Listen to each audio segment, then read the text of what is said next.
ఈరోజు ముఖ్యంగా press meet పిలవడం ఏంటంటే ఈ మధ్యకాలంలో మనం చూస్తున్నాం కాంగ్రెస్ వాళ్ళు వ్యక్తిగత దూషణలు చేయడం, అదేవిధంగా ఎన్నడూ కూడా ఈ జిల్లాలో నీటి సమస్యల మీద కానీ ప్రాజెక్టుల మీద కానీ పోరాడని వ్యక్తులు, మాట్లాడని వ్యక్తులు కొందరు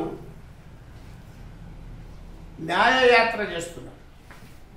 అసలు నేను వాళ్ళకి అడిగిన ఏం న్యాయయాత్ర అంటే ఏం లేదన్నా మా ఆయన క్యాండిడేట్ టికెట్ డిక్లేర్ అని చెప్పి కాంగ్రెస్ వాళ్ళు న్యాయయాత్ర చేస్తున్నారు అని చెప్పారు.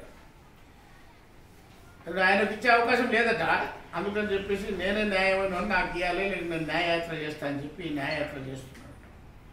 అసలు నేను ఆశ్చర్యపోతున్నా, న్యాయయాత్ర అంటే ఏం న్యాయమో నాకు తెలవాలి.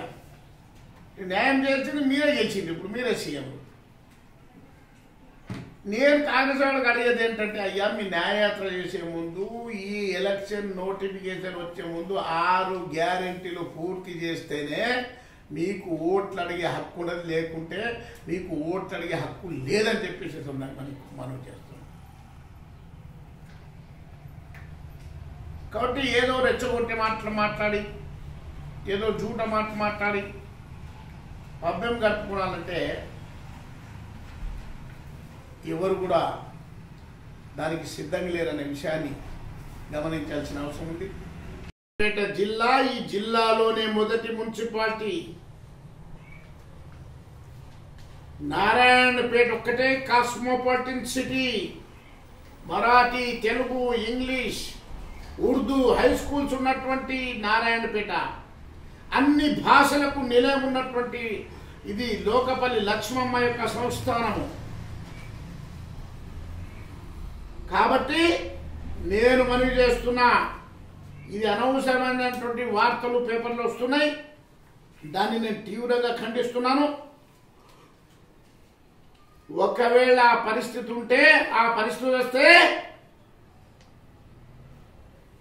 మా యొక్క అంతు చూడాల్సి వస్తుందని చెప్పి నేను మనవి చేస్తున్నా. ఈ జిల్లా కోసం చివరి ప్రాణం పోయిన పర్వాలేదు, దీన్ని కాపాడుకుంటాం. 150 రోజులు పోరాడి తెచ్చుకున్నటువంటి తెలంగాణని, నారాయణపేట జిల్లాని వదిలే ప్రసక్తే లేదో, జరగదు కూడా అని చెప్పేసి నేను చెప్తా. అనవసరంగా ఈ అఫోలు రావడం వల్ల కొంత బిజినెస్లో దెబ్బతినేటటువంటి అవకాశం ఉంది. కాబట్టి అనవసరంగా ఎవరు కూడా ఈ అపోల్ని నమ్మొద్దని చెప్పేసి, ఎక్కడ పోదు నారాయణపేట జిల్లా ఒక్కసారి ఏర్పాటైన తర్వాత అన్ని హంగులతో, అన్ని ఆఫర్తో వచ్చిన తర్వాత ఇవి జరగవని చెప్పేసి నేను ఇప్పుడు గెలిచినటువంటి ఎమ్మెల్యేతో ఒకటే మనవి చేస్తున్నా. మీరు ఏం చేస్తారో మాకు తెలియదు, మేము మీ మంచి కోరుకుంటున్నాం. ఎందుకంటే మొన్న మీరు వచ్చేవాళ్ళు కొత్తోళ్ళు కాబట్టి. మీరు ఇచ్చిన 6 గ్యారెంటీలు ముందు ఈ నోటిఫికేషన్ కంటే ముందు కంప్లీట్ కావాలి. ఇలా కానట్లయితే మీరు ఈ ప్రజలతో ఓట్లు అడిగే హక్కు లేదని చెప్పి నేను మనవి చేస్తున్నాను. ఇప్పుడు ఓట్లు అడిగే హక్కు ఒకే ఒక పార్టీకి ఉంది తెలంగాణలో, అది కేవలంగా భారతీయ జనతా పార్టీకి. మేము ఈ రాష్ట్రంలో ఏలకున్నా, మేము గెలవకున్నా, అన్ని రంగాలను అభివృద్ధి చేయడానికి నరేంద్ర మోదీ గారు ఈ తెలంగాణకు సహకరించినట్ల 70 సంవత్సరాల చరిత్రలో ఈ కాంగ్రెస్ సహకరించారు. ఎప్పుడూ పట్టించుకోలే. కాబట్టి నేను మనవి చేస్తున్నా, ఈసారి భారతీయ జనతా పార్టీ అభ్యర్థి ఎంపీ గెలవకుంటే ఇన్ని నిధులు వచ్చినాయి,